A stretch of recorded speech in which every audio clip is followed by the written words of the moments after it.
오늘 이 시간은 주님의 동력자라는 제목으로 말씀의 은혜를 나누도록 하겠습니다. 오늘 본문은 여러분들 잘 아시는 맹인의 눈을 뜨게 하시는 예수님의 기적이 기록되어 있습니다. 근데 오늘 본문의 특이한 점은 예수님이 흙을 반죽해서 그 눈에 바르게 하고 실로암 물가에 가서 씻으라고 그랬어요.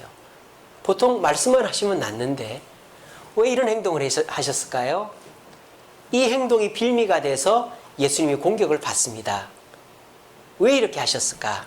제가 차차 말씀을 드리겠습니다. 자, 오늘 본문에 보니까 예수님과 제자들이 길을 가는데 길가에 오늘 본문에 그렇게 돼 있어요. 날 때부터. 자, 이게 중요합니다. 오늘 중요한 포인트가 두 개가 있어요. 왜 예수님은 흙을 반죽해서 그 눈에 바르셨을까? 이게 첫 번째 포인트고, 두 번째 포인트는 이 사람이 날 때부터 맹인이었다라는 거예요. 이걸 기억하시고 제 설교를 들으십시오.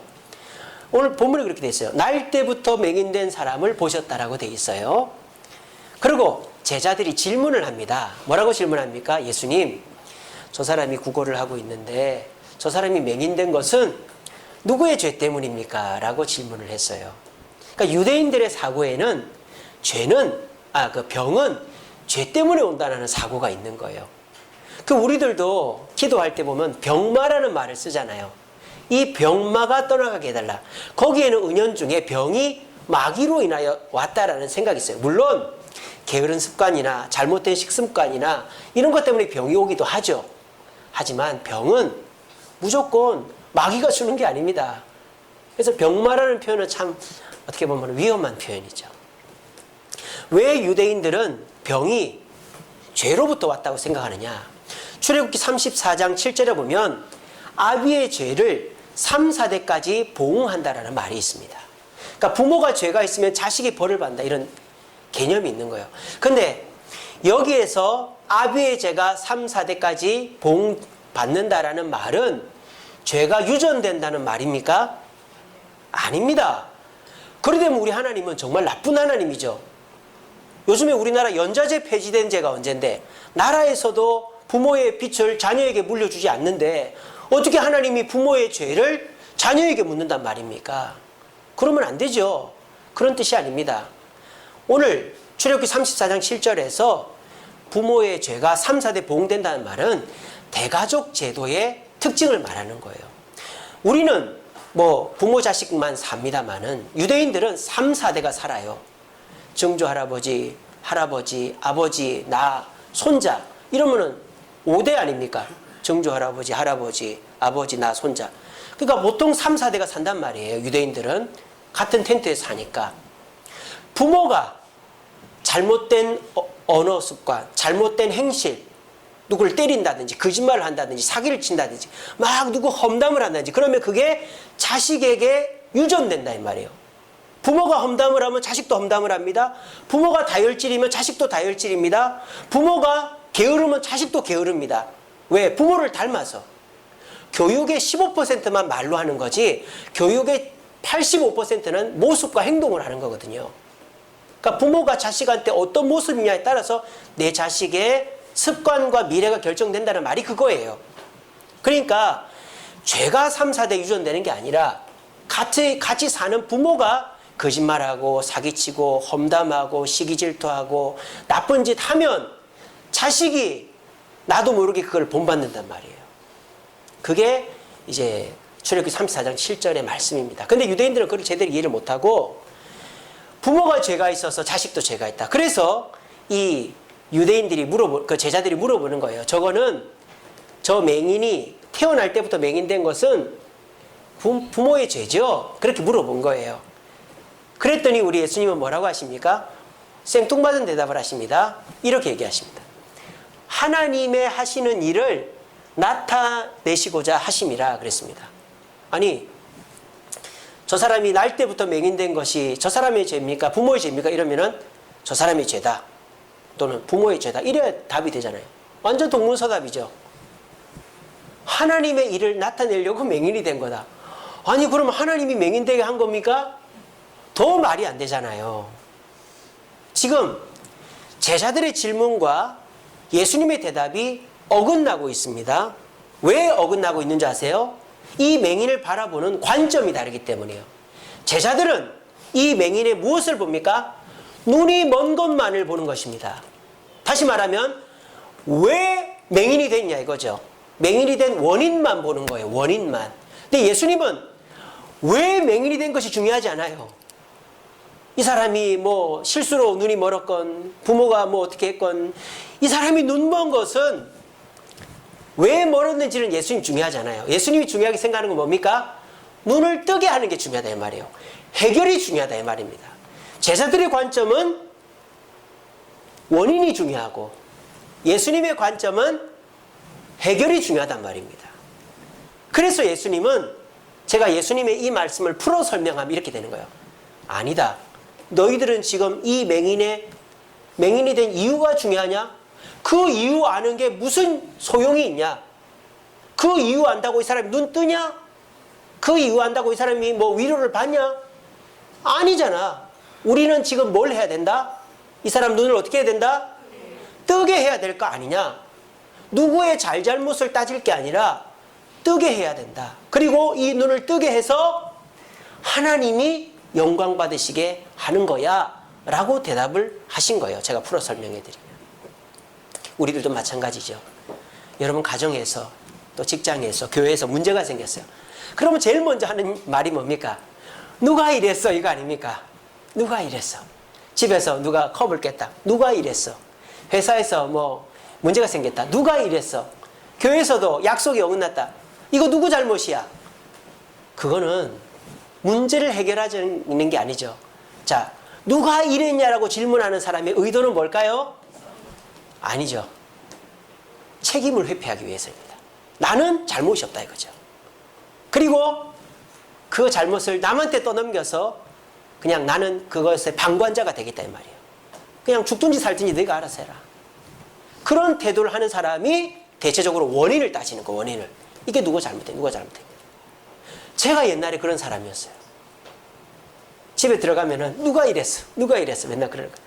제가 어린 시절부터 야단 안 맞으려고 아버지가 뭘 하면은 이거 동생이 그랬는데요, 이거 누가 그랬는데요, 이거 엄마가 그랬는데요. 그러면서 막 피하기 바빴던 거예요. 제가 어린 시절부터.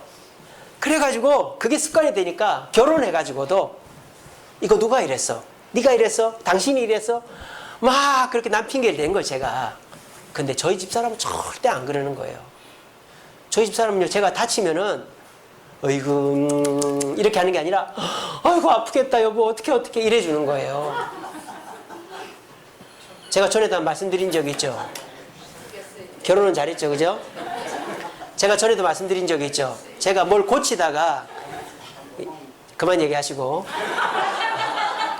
뭘 고치다가 망치질 하는데 제가 그 뭐 이렇게 손재주가 없다 보니까 망치질하다 제 엄지 손톱을 찍어버렸어요. 여름철에.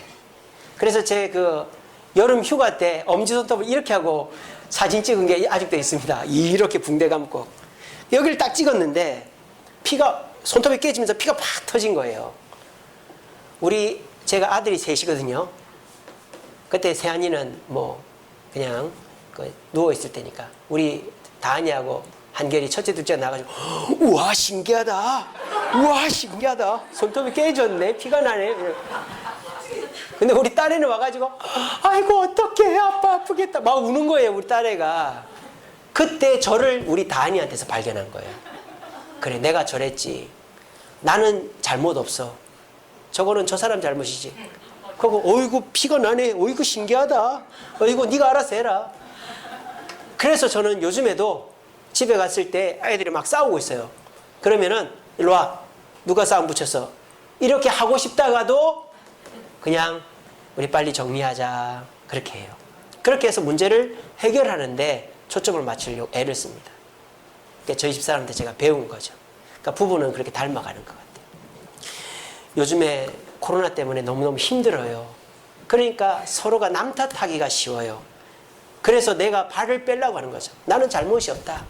그러면 나는 편할지 몰라도 문제는 해결이 안 됩니다. 타조가 막 뛰어가다가 사자가 쫓아오면 머리를 모래속에 콕 쳐박는다 그래요. 지 눈에 안 보이면 사자가 없어지는 겁니까? 그 멍청한 놈이 어디 있어요. 우리가 그렇게 하고 있는 거예요. 문제를 해결해야지. 이 사람이 눈 먼 걸 보고 신기하다. 저 사람 눈이 멀었네. 언제부터 멀었을까? 누가 잘못했을까? 제자들은 그러고 앉아 있는 거예요 지금. 그리고 신기하게 하는 거예요. 예수님은 이 사람이 나중에 보시면 제자가 됩니다. 이 사람이 예수님이 제자가 됩니다. 자신이 제자가 될 사람인가 아니까. 문제의 잘잘못을 따지는 게 아니라 이 사람 고쳐주는 게 중요한 것입니다. 여러분 우리는 함께 사는 세상을 살고 있습니다. 여러분들 가족들 평생을 같이 봐야 돼요. 직장도 내가 그만둘 때까지 같이 일해야 되고요. 우리 교회도 여러분들 죽을 때까지 교회 뭐 이사 가거나 뭐 옮기지 않는 이상은 같이 살아야 돼요. 어떻게 보면 가족보다도 더 오래 사는 사람입니다. 저 여동생 하나 있는 건 미국 가 있으니까 여러분들이 제 부모고 형제고 친구고 동생이고 뭐 그런 거 아니겠습니까? 그런 것처럼 우리는 함께 사는 세상인데 남 탓을 하면 안 돼요. 여러분 남 탓을 하면 왜 안 되는지 아십니까? 시험 듭니다. 시험. 남 탓하면 시험 듭니다. 남이 시험 드는 게 아니라 내가 시험 들어요. 왠지 아십니까? 마귀는 남 탓하는 사람을 좋아합니다. 오히려 남한테 억울하게 누명 쓰는 사람은 하나님이 좋아합니다. 하나님은 억울한 자의 눈물 흘리는 자의 친구가 되어주시거든요. 근데 시기 질투하고 원망 불평하고 남 탓하는 사람은 하나님이 거들떠도 안 봐요. 그러면 마귀 밥이 되는 거야. 마귀가 온갖 마음을 줘가지고 이 핑계 대라 저 핑계 대라 이렇게 하지 마라 저렇게 거기 가지 마라 빨리 나와라 뭐 이렇게 해가지고 계속 피해 다니게 만드는 거예요. 그럼 뭐 남 탓해서 내가 편할 줄 알았는데 더 문제가 꼬이고 내 머리는 더 복잡하고 터질 것 같은 거예요. 그게 마귀 밥이 되는 것입니다. 코로나 때문에 가정이 어수선하시고 직장이 어수선하고 교회가 어수선하죠. 이럴 때 여러분 절대 누구의 잘잘못을 따지지 마십시오.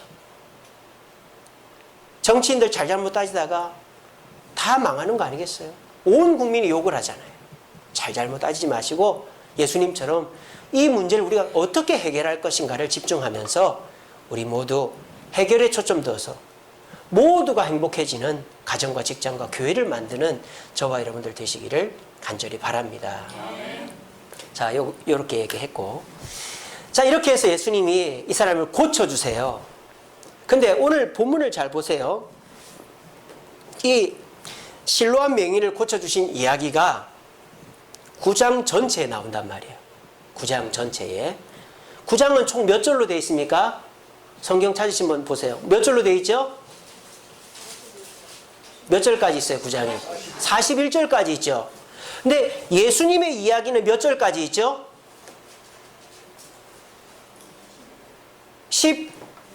12절까지밖에 없죠.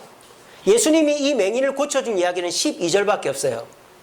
나머지 29절은 맹인의 이야기입니다. 맹인이 주인공이에요. 그러니까 오늘 이 본문의 4분의 3이 맹인의 이야기라고요. 예수님의 기적 이야기는 4분의 1이에요. 예수님이 고쳐주신 거는. 그리고 4분의 3이 맹인이 주인공이에요. 왜 이런 게 있을까? 여러분들 사복음서 보면서 이런 경우를 보신 적이 있습니까? 없죠? 예수님이 주인공이지 최소한 사복음서 내에서 예수님이 기적을 베풀고 다른 누군가가 뭐 논쟁을 한다든지 예수님 대신 싸우고 이런 게 없어요. 사도행전서부터는 베드로가 또 바울이 싸우죠. 예수님 없으니까. 근데 사복음서에서는 예수님이 기적을 베풀고 예수님이 유대인들하고 논쟁을 하지 누가 예수님 대신 논쟁해주는 일이 없어요. 그래서 오늘 이 본문은 요한복음에밖에 안 나오는 거예요. 그래서 이거를 요한 특수라고 하는 것입니다. 여러분 오늘 9장 1절 위에 보세요. 파란색 글자로 날 때부터 맹인된 사람을 고치시다라고 되어 있죠. 그리고 다른 복음서 마태, 마가, 누가복음에 나오면 괄호에서 마태복음 몇 장, 마가복음 몇 장, 누가복음 몇 장에도 이 내용이 나온다 그래요. 오병이어, 성만찬, 십자가 이거는 사복음서에 다 나오잖아요. 그런 사건은 괄호에서 다 나오는 걸로 기록이 돼 있단 말이에요. 근데 여기는 그렇게 돼 있어요? 안 돼 있어요? 안 돼 있어요. 이거는 사도 요한만 기억하고 있다가 성령께서 깨우쳐 주셔서 기록을 했다 이 말입니다. 그러면 사도 요한은 다른 복음서에 기록되어 있지 않는 이 실로암 맹인의 사건은 여기만 기록되어 있단 말이에요. 요한이 성령의 영감으로 기록을 안 했으면 우리는 몰랐을 이야기예요.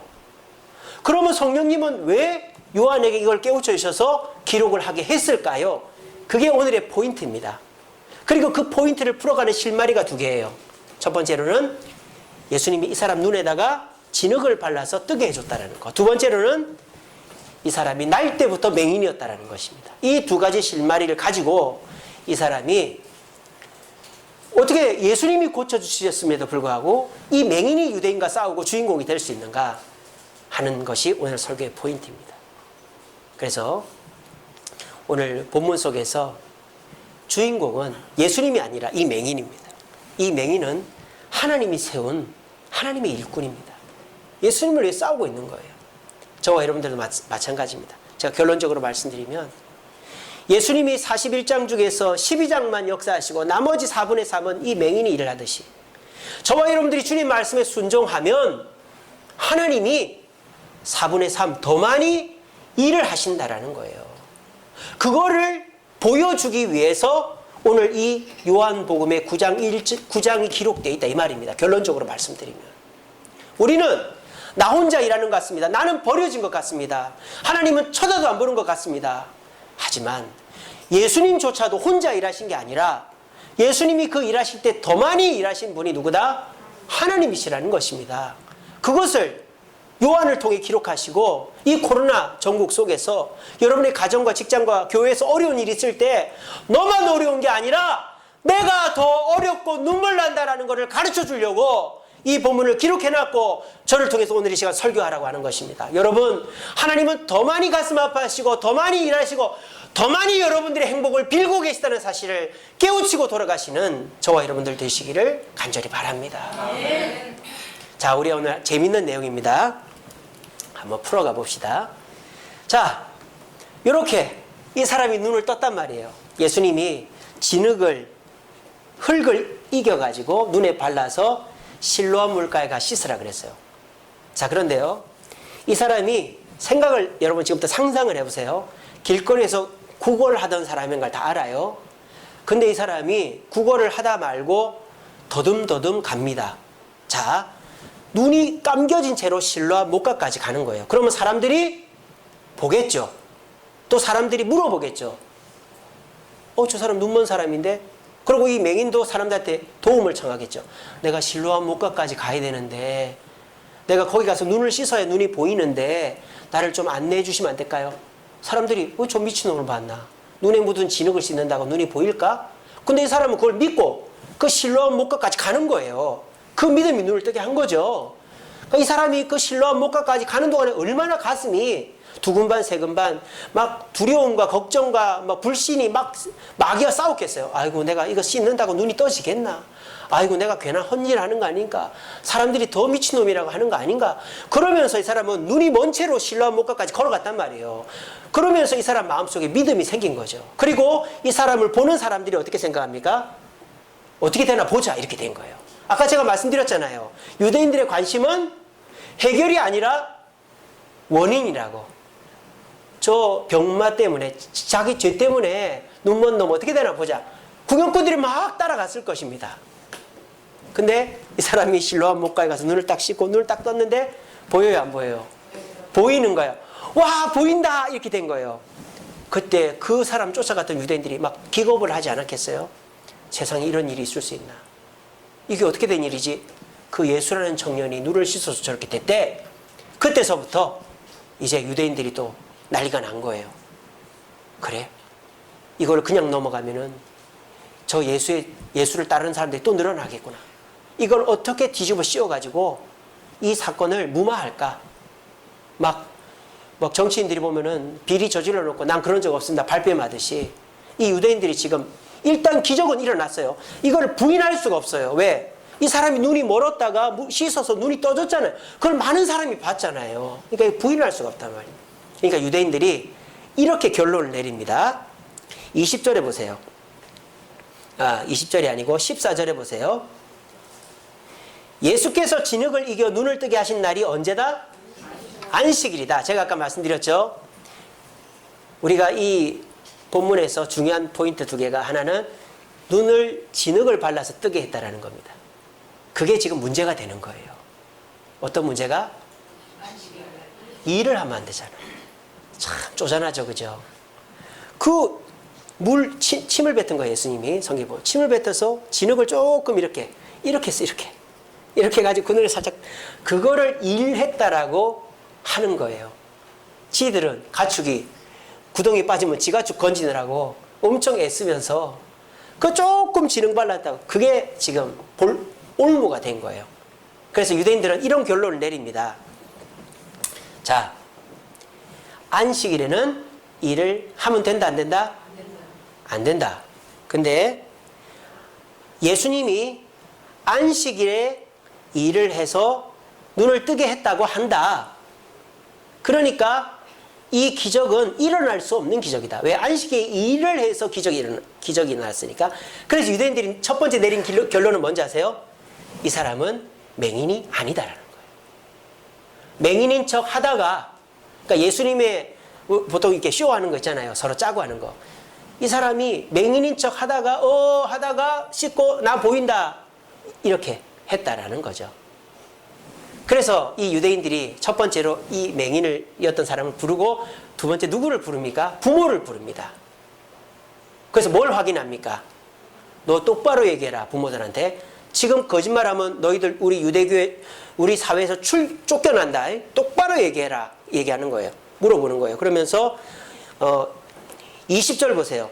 이 애가 태어날 때부터 맹인이었냐 아니냐 얘기를 하라는 거예요. 부모에게. 그 20절에 그 부모가 대답을 하죠. 그 부모가 대답하여 이르되 이 사람이 우리 아들인 것과 내 아들인 것과 맹인으로 난 것을 제가 압니다. 이렇게 얘기를 한 거예요. 그리고 아마도 이 맹인 부모의 주변 이웃들이 맞습니다. 제가 이 자식 태어날 때 옆에 봤는데 태어나면서부터 맹인이었습니다. 막 그렇게 얘기를 하는 거예요. 그러니까 유대인들의 첫 번째 전략은 성공했습니까? 실패했습니까? 실패해버리고 말았어요. 왜? 유대인들이 지금 잘못된 계략이니까. 예수님이 분명 눈을 뜨게 해줬는데 그걸 어떻게 하든지 거짓으로 몰고 가려고 이 유대인들이 거짓말을 퍼뜨리는 거예요. 원래 맹인이 아니었지. 왜? 안식일에 일을 해서 기적이 일어날 수가 없으니까. 그래서 저 사람은 맹인이 아니었을 거야. 그렇게 자기들끼리 결론 내리고 부모를 불러서 윽박을 지르는 거예요. 그 부모가 겁이 나서 네, 아니었습니다. 원래 아니었습니다. 이렇게 할 줄 알았는데 그 부모가 무슨 용기가 났는지 그래도 용기를 내서 제가 내 아들이 맞고 제가 원래 맹인이었던 거를 맞습니다. 그렇게 얘기를 한 거예요. 이거 빼도 박도 못하게 됐어요. 그러니까 유대인들이 어떻게 하냐. 두 번째 전략을 세웁니다. 자, 두 번째 전략은 뭐냐. 24절입니다. 이에 그들이 맹인이었던 사람을 두 번째로 부릅니다. 두 번째로 불러가지고 너는 하나님께 영광을 돌리라. 우리는 이 사람이 죄인인 줄 아노라. 자, 이제 예수님을 끄집어내긴 합니다. 근데 뭐냐? 예수님은 안식일에 일을 한 죄인이다. 그리고 네가 눈을 뜬 거는 맞다. 인정을 한 거예요. 그런데 네가 눈을 뜬 거는 하나님이 뜨게 한 거다. 그래서 하나님께 영광을 돌려라. 왜? 이 예수는 안식일에 일한 죄인이기 때문에. 네가 눈을 뜬 거는 우리가 인정하지만 하나님은 죄인을 들어 쓰지 않기 때문에 예수가 너의 눈을 뜨게 해준 게 아니라 하나님이 너의 눈을 뜨게 해준 거다. 이렇게 딱 했어요. 그러면 이 맹인은 어떻게 해야 됩니까? 아, 그렇군요. 알겠습니다. 하고 돌아가야 될 거 아니에요. 왜? 지가 불이익을 안 당하려면 일단 이 맹인은 횡재한 거예요. 눈을 떴으니까. 이 맹인은 더 이상 뭐 예수님 편을 들어줄 필요도 없고 눈을 떴으니까 유대인들한테 색 잡히지 않고 돌아가면 되는 거예요. 아, 그렇군요. 그 예수는 죄인이군요. 그리고 하나님이 제 눈을 뜨게 해주신 거군요. 예, 알겠습니다. 감사합니다. 하고 가버리면 돼요. 근데 이 맹인이 여기에서 대답을 해버립니다. 저는 그분이 선지자라고 생각합니다. 예수님을 변호하기 시작합니다. 그랬더니 이 유대인들이 난리가 나는 거예요. 그랬더니 이 유대인이 뭐라고 하는 줄 알아요? 그렇게 얘기한 다음에 이거 전에 유대인들이 막 이 맹인이었던 이 사람을 공격하니까 이 유대인이 이러는 거예요. 오히려 이 유대 지도자들이 야단을 치는 거예요. 당신들 그러면 예수님 제자가 되려고 저한테 이렇게 자꾸 물어보는 겁니까? 그 예수가 눈뜨게 해줬다고 제가 분명히 얘기해 줬잖아요. 그러니까는 유대인들이 더 기리기리 날뛰는 거예요. 그러자 이 맹인이 이 말을 합니다. 하나님은 죄인의 말을 듣지 않으시는 줄로 제가 알고 있습니다. 오늘 본문 31절에 나오죠. 하나님이 죄인의 말을 듣지 아니하시고 경건하여 그의 뜻대로 행하는 자의 말을 들으시는 줄 우리가 아나이다. 여러분, 여기서 우리가 아나이다라고 그랬습니다. 저도 알고 당신들도 알잖아요. 이건 무슨 말입니까? 율법책에 나온단 말입니다. 그러니까 이 맹인은 보통 맹인이 아니라는 거예요. 이 맹인은 그냥 길거리에서 구걸하는 거렁뱅이가 아니라 율법을 이미 잘 알고 있는 똑똑한 사람이에요. 단지 맹인이었을 뿐이에요. 그래서 예수님의 제자가 돼서 아마 주님 앞에 충성했을 것입니다.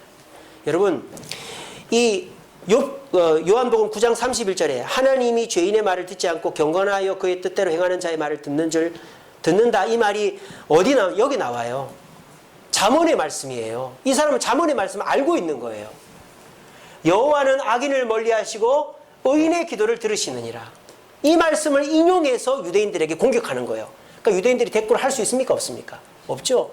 아니, 저는 그 예수라는 분이 저희 눈을 뜨게 해준 것을 믿고 저는 그분이 선지한 걸 믿는데, 그래서 저는 그분이 죄인이 아니라고 생각합니다. 왜?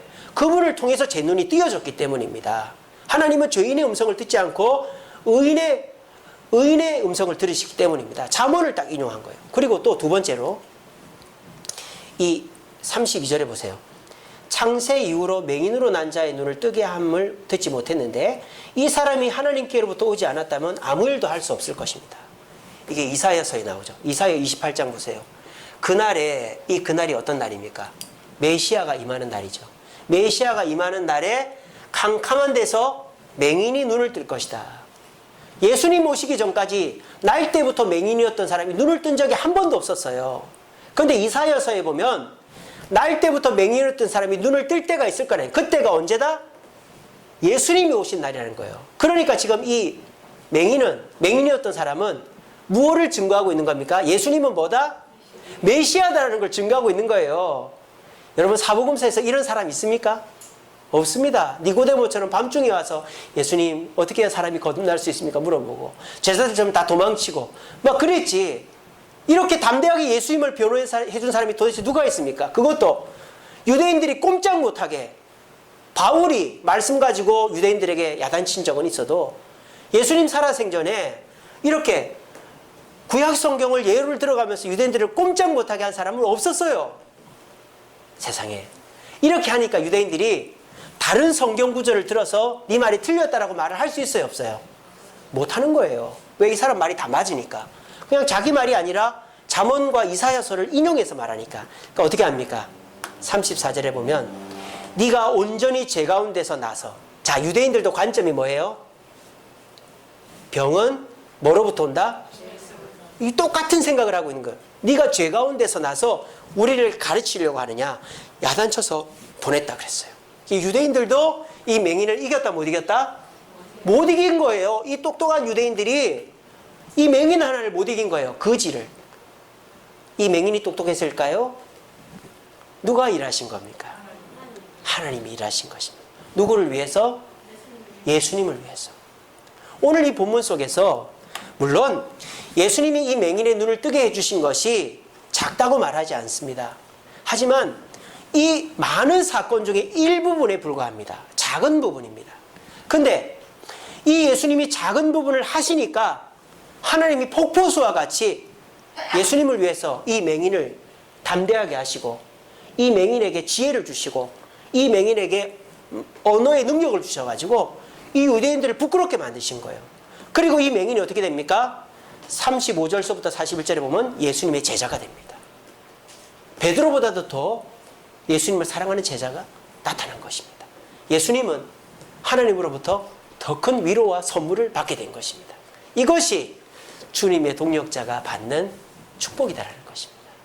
여러분, 보통 동업을 한다 이렇게 되면 어떻게 됩니까? 지분이 많거나 높은 사람이 일을 적게 하고 지분이 적거나 밑에 사람이 일을 많이 해요. 그러니까 동업을 해도 내가 그냥 밑으로 들어가는 거면 힘든 일이에요. 일을 더 많이 해야 되니까. 그래서 우리는 누구의 동력자가 된다 할 때 싫어합니다. 왜? 내가 더 많이 일을 해야 된다고 생각하기 때문에. 손해본다고 생각하기 때문에. 근데 여러분, 세상에서는 누군가의 동역자가 되면 내가 손해보죠. 하나님과의 사이에는 절대 손해보지 않습니다. 내가 1을 드리면 30, 60, 100으로 갚아주신 분이 하나님. 우리가 그렇잖아요. 애들한테 신문음 하나 시켜놓고 용돈 주고, 성적 100점 받으면 스마트폰 바꿔주고, 사실 성적 100점 받고 100만 원짜리 스마트폰 바꿔줄 수 있습니까? 아니지 않습니까? 그지, 민서야? 너 100점 안 받았잖아. 내 엄마가 아이폰을 바꿔줬잖아. 그지? 너 고마워해야 된다. 부모가 그런 존재예요. 저도 우리 애들한테 야, 저 물 한 컵 더 와. 그래놓고 용돈 주고. 어제도요, 애들하고 청소를 했어요. 우리 애들이 크니까 참 좋더라고요. 제가 안 해서 알아서 다 해요. 이제 한 1년쯤 하니까 제가 없으면 지들끼리 합니다. 얼마나 저를 닮아가지고 얼마나 깨끗이 청소하는지 몰라요. 바닥에 얼룩 있잖아요. 그럼 우리 큰애는 막 이렇게 발로 이렇게 합니다. 얼룩이 지워질 때까지. 제가 저를 닮아서 결벽증이 있거든요. 마대를 빠는데 30분을 빠는 거예요. 30분을. 야, 나와라 나와라 해도 구정물 1도 안 나올 때까지 빨고 앉아 있는 거예요. 지는 힘들어도 우리 교인들은 행복한 일입니다. 그래서 제가 집에 들어가면요, 우리 둘째가 알아서 깁니다. 야, 집 청소하자. 야, 그거 주워. 그거 정리해. 왜냐면 제가 집에만 들어오면은 제가 시키지 않고 매트 털고 정리하고 막 그러면서 얘들아 같이 좀 하자. TV 끄고. 그래. 그걸 한 몇 년 하니까 이제 편하더라고요. 제가 집에 가면 애들이 다 알아서 해요. 참 가정교육은 몸으로 하는 거예요. 그런데 무슨 얘기하다 이렇게 됐는데 모르겠는데, 어쨌든 애들이 이제 제가 시키는 거를 이제 그렇게 잘 합니다. 그러니까 어제도 그렇게 청소를 했단 말이에요. 청소를 했는데 제가 애들한테 야, 청소하면 아빠가 집에 가서 라면 끓여줄게. 그렇게 하는 겁니다. 우리 애들은 세상에서 라면을 제일 좋아합니다. 왜냐하면 집에서 라면을 잘 안 해주거든요. 그래서 우리는 뭐 잘하면 라면을 끓여줘요. 성경 공부하면 라면 끓여주고, 청소하면 라면 끓여주고, 그것도 제가 직접 끓여줍니다. 세상에서 제일 맛있는 라면이 아빠가 끓여주는 라면. 저는 절대 면발을 불게 하지 않습니다.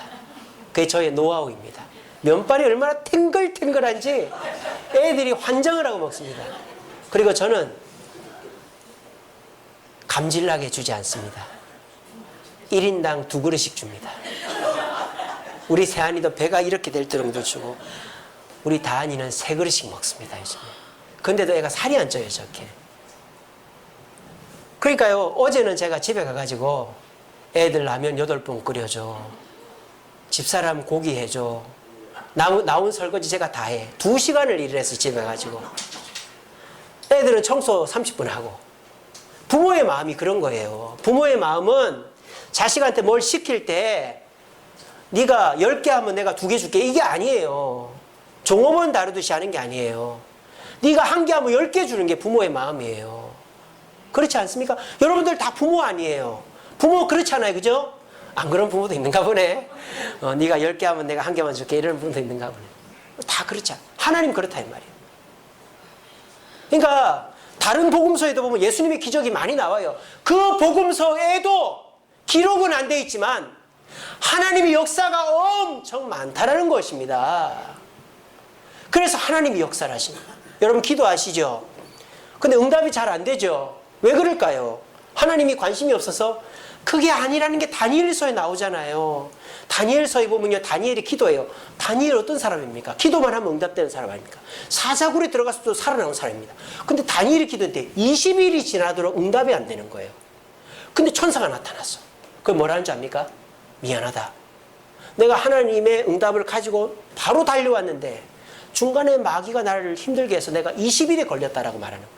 여러분, 하나님의 응답은 즉각적입니다. 근데 어떤 이유인지 몰라도 또 하나님의 때가 아닐 수도 있고, 그래서 응답이 더뎌질 뿐이지 하나님은 일을 안 하고 있는 게 아니에요.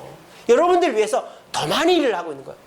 예수님이 병을 고칠 때에도, 귀신을 쫓아낼 때에도, 죽은 사람을 살릴 때에도, 십자가에 달릴 때에도 하나님은 30배, 60배, 100배 더 많이 일을 하셨다는 거예요.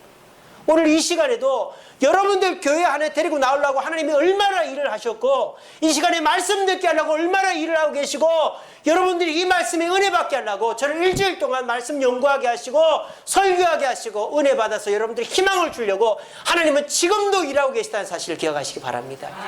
하나님과 같이 일하는 데는 절대 손해나는 일이 없어요. 하나님께 드릴 때 하나님은 더 많이 주신다. 그걸 기억하시고 우리 모두 하나님과 함께하는 것을 아까워하거나 손해본다고 생각하지 마시고 우리 모두 하나님의 동업자로 주님과 함께 일함으로 이 코로나도 이겨내고 더 큰 축복을 받는 저와 여러분들 되시기를 간절히 바랍니다. 말씀을 맺겠습니다. 이 말씀 같이 읽어봅시다. 시작. 여기서 여기까지 우리를 도우셨다 하고 그 이름을 나의 뜻이라 하라. 자, 이 말씀 우리 교회랑 딱 맞는 말씀이에요. 우리 교회도 7년 전에 개척을 했습니다. 다들 피난 오듯이 여기 와서 터전을 잡았어요. 이 말씀은 사무엘 때 이야기죠. 사무엘 당시 이스라엘 민족이 블레셋 지배를 받고 있었어요. 근데 엘리 제사장과 그의 아들들이 죽고 사무엘이 이제 이스라엘의 지도자가 됐어요. 그리고 사무엘이 제일 먼저 한 게 뭔지 아십니까? 기도회였습니다. 미스바 기도회를 했어요. 미스바에 불러 모아놓고 기도합니다. 그러니까 블레셋의 지배, 우리나라 그 일제시대처럼 블레셋의 지배를 받고 있는데 이스라엘 사람들이 모였다고 하니까 블레셋에 가만히 있겠습니까? 군대를 파견했죠. 군대가 온다는 소식을 들었습니다. 근데 사무엘은 꿈쩍도 하지 않고 우리 기도만 하자. 기도만 했습니다. 어떤 일이 벌어졌을까요? 블레셋 군대가 이놈들 하고 칼을 들고 오는데 우르르쾅쾅 하면서 하나님의 기적이 나타납니다. 블레셋 군대가 혼비백산합니다. 그리고 블레셋 군대가 전멸해버렸습니다. 그래서 하나님이 여기까지 도우셨다. 그것이 에베네셀의 뜻이 하나님이 여기까지 도우셨다라는 뜻이에요. 옛날에 신원 에베네셀 옷 있었잖아요. 그죠? 그게 이 말에서 나온 거예요. 에베네셀, 하나님이 여기까지, 우리가 기도하니까 기도라는 조그마한 행동을 했는데 하나님이 더 큰 일을 벌려주셨다는 거예요. 구약 성경에도 이런 기사가 나옵니다. 우리 주세움교회는 이곳에 피난 오듯이 교회를 세웠습니다. 그리고 우리가 7년을 잘 버텼어요. 그렇게 해서 이제 교회를 이제 지나오는데 이제 여기가 2, 3년 후면은 재개발이 됩니다. 그리고 교인들이 이 좁은 공간에서 7년을 지내다 보니까 다 지치고 피곤하고 힘든 거예요. 그러니까 교인들이 지치는 거죠. 그러니까 우리가 하는 수 없이 작년 12월 달에 투표를 해서 건축을 가결을 했어요. 한 명 빼고 다 찬성을 했어요. 그래서 지금 이제 설계가 끝났고 또 지난 월요일 날 잔금을 치러서 제가 19억 7천짜리 땅 주인이 됐습니다. 제가 대표자니까 19억 9천 땅 주인이 됐어요. 그래서 저는 근로장려금을 못 받아요. 이제 작년에 300만 원 받았는데 제가 19억 3천만 원, 19억 7천짜리 땅 주인이 돼가지고 그리고 이제 잔금 다 치르고 지난주에 전기 철거하고 가스 철거하고 다 돈 들어가더라고요. 돈 안 들어가는 게 없어요. 그리고 펜스 철거회사 계약해서 성금 주고 펜스 다 쳤습니다. 지금 일이 일사천리로 잘 진행이 되고 있습니다. 근데요, 우리가 해야 될 게 뭘까요? 기도를 해야 된다는 거예요. 우리 특별 새벽기도회 하고 있습니다. 다른 거 부족하고 힘들어도요, 기도 안 하면은 안 되는 거예요. 미스바에서 기도했더니 어떻게 됐습니까? 그 기도를 통해서 하나님이 기도하는 사이에 그 블레셋 군대를 물리쳐 주신 거예요. 우리도 마찬가지입니다. 기도를 해야 원망 질투를 안 하게 됩니다. 시기 질투를 안 하게 됩니다. 기도 안 하면요, 이 문제가 네 탓이냐 내 탓이냐 이렇게 되는 거예요. 이거 이렇게 하기로 해놓고 왜 너 안 해? 이렇게 되는 거예요. 기도 안 하면 남 탓하는 거예요. 기도 안 하면 우리 사이가 하나가 될 수 없어요. 기도하면 우리가 하나가 됩니다. 어떻게 하든지 기도하면요, 우리가 문제가 생길 수 있겠죠. 지금 우리 교회 지을 때도 앞으로도 문제가 많을 거예요. 근데 기도를 하면 어떻게 될까요? 누구 잘못이야를 따지는 게 아니라 어떻게 해결할 것인가를 따지게 되는 거죠. 그렇게 하면서 어떻게 됩니까? 하나님께 기도하면 하나님이 일을 하셔서 우리가 생각지도 못한 사람과 방법을 통해서 그 일을 이루어 주시는 것입니다. 그것이 우리 주세움교회가 12월 달까지 성전 건축을 마무리 짓는 유일한 길입니다. 그래서 지난 일주일 동안 기도했더니 하나님께서 놀라운 역사로 잔금 치르고 철거를 다 마치게 해주시고 이제 이번 주부터 철거를 하고 아마 지절조사 때 우리가 기도하면 안반이 안 나올 줄로 믿습니다. 여러분 기도가 돈이에요. 왠지 아십니까? 안반 나면 그거 깨야죠. 설계 변경해야죠. 또 기간 늘어지죠. 그럼 그거 다 돈이에요. 근데 우리가 기도해서 안반 안 나오죠. 그러면 공사기간 단축되죠. 또 인건비 덜 들어가죠. 설계 그대로 하죠. 그게 돈이에요, 여러분. 돈 많다고 건축하는 거 아닙니다. 기도하고 하나님 의지하면 더 짧게, 더 돈 안 들이고 할 수 있는 거예요. 오늘 시간 이 말씀 꼭 기억하시고 우리 기도합시다. 기도에 품앗이를 해 주십시오. 새벽 기도 나와주세요. 우리 같이 기도합시다. 그러면 우리 마음이 하나가 됩니다. 그러면 내가 뭘 해야 될까? 내가 원망 불평하고 원인 따지고 문제 들추고 하는 게 아니라 내가 어떻게 하면은 우리 이 교회 건축이 잘 돼? 그거를 따지게 되는 거예요. 여러분 가정도 마찬가지입니다. 누구 잘못을 따지지 마. 직장도 마찬가지입니다. 기도합시다. 내가 다 책임집시다. 그러면 하나님이 나도 복을 받고 우리 교인들, 내 직장, 내 가정도 복을 받게 해주시는 거예요. 에베네셀의 하나님, 우리 가정에도, 우리 직장에도, 우리 교회에서도 역사할 수 있도록 나의 작은 힘을 보태고 기도함으로 하나님의 놀라운 축복을 받는 저와 여러분들 되시기를 간절히 바랍니다. 기도하겠습니다.